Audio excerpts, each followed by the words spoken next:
So for today's video mga paps, bali magbibigay lang ako ng konting review regarding dito sa Aerox V3 natin sa ilang araw na paggamit ko. Actually hindi ko pa siya nasusubukan na i-drive sa highway since wala pa nga siyang papel. So dito lang ako nag-iikot sa subdivision namin. I think konti lang yung review na maibibigay ko.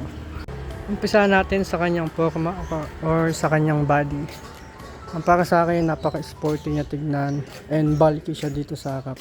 Ayan. So mapapansin nyo, bulky siya. Hindi lang masyadong halata sa video pero pag nakita niyo sa personal, ang bulky niya. Then pagkadating dito sa likod, yan, mukha na din siyang big bike dahil sa kanyang taillight na mukhang pang R15 ba yan or Sniper 150. Then pagdating naman po sa rear shock niya, ito ang tigas. Wala siya halos bounce. Kahit na may angkas na ako, wala siyang bounce. Yung parang umaangat lang talaga yung likod ko. Kaya malay natin baka pag tumagal-tagal, pag natagtag na siya o nagamit na siyang gusto, sana lumambot pa kahit paano. So yun.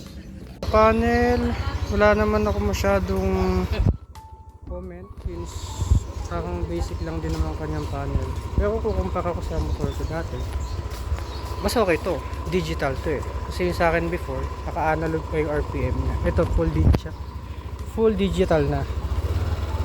Ayan. So sa headlight,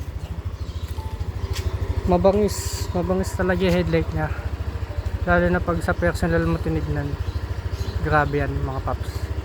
Alam yan na may mga Aerox V3 na rin. Then performance sa handling. Yung handling para sa akin since makakapal yung gulong niya, front and rear, mas ano siya, stable. Maganda yung handling niya.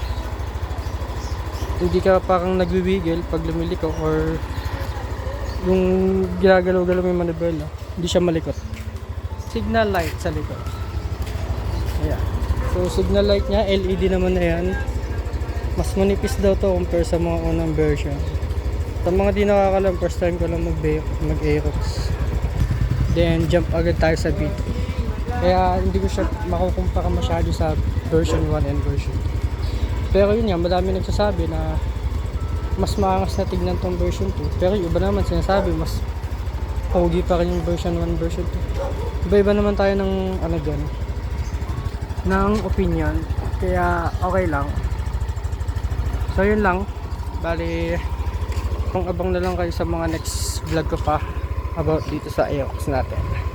So yun lang, short review lang. And hindi ako pagdating sa mga motor, kaya yun lang muna. Bye bye.